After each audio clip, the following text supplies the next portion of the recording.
Hi everybody and welcome back to the channel today. So today I thought I'd go through the most basic and simplest knot that there is to do in coarse fishing. Now anybody can do this, it's the simplest and it's probably the most used one in freshwater or coarse fishing, whatever you want to call it, which is the knotless knot.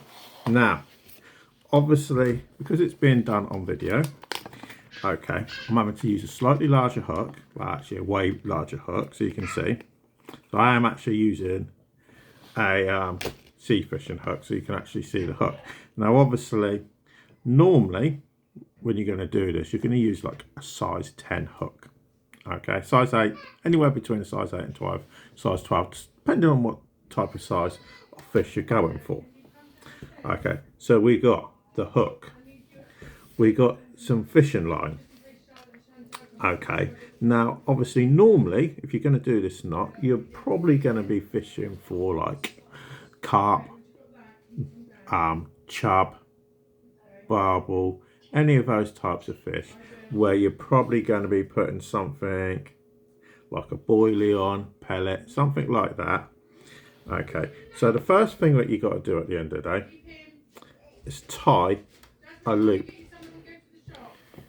at the end of your line.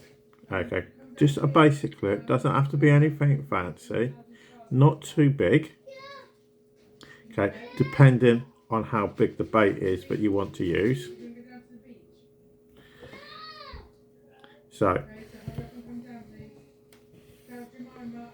there's our loop, it's tightened up, just as simple as that. Okay, so there it is, there's our loop. Okay, you would normally cut off the tag, but at the moment I can't be bothered. Now depending on the type of fishing you're doing, now I normally do barbel fishing.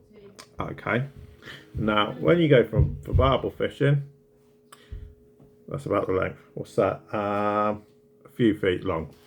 Okay, so we'll base it on barbel fishing at the end of the day.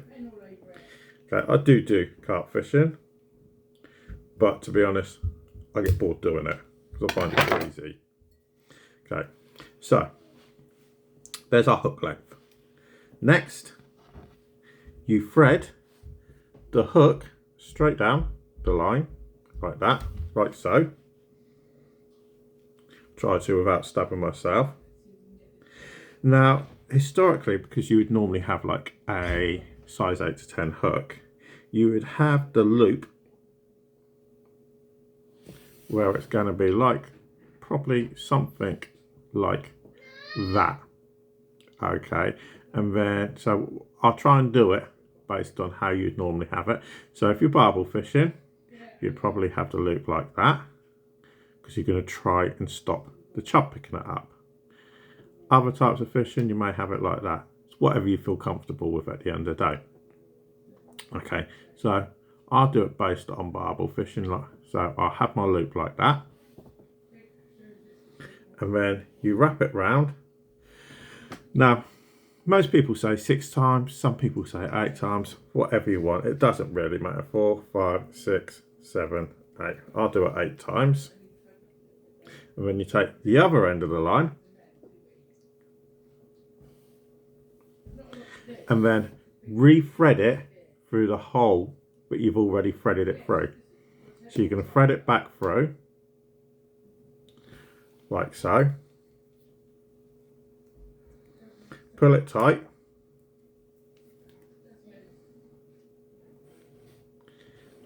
and there's your knotless knot.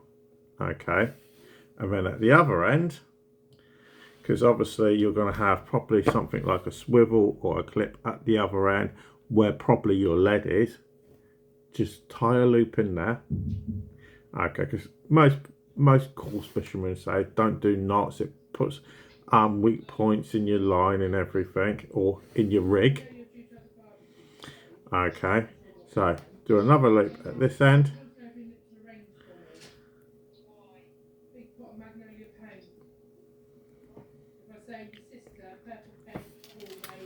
and there's your rig. That simple. You know, you can do that in the dark, in the pitch black, and trust me, I've actually done that.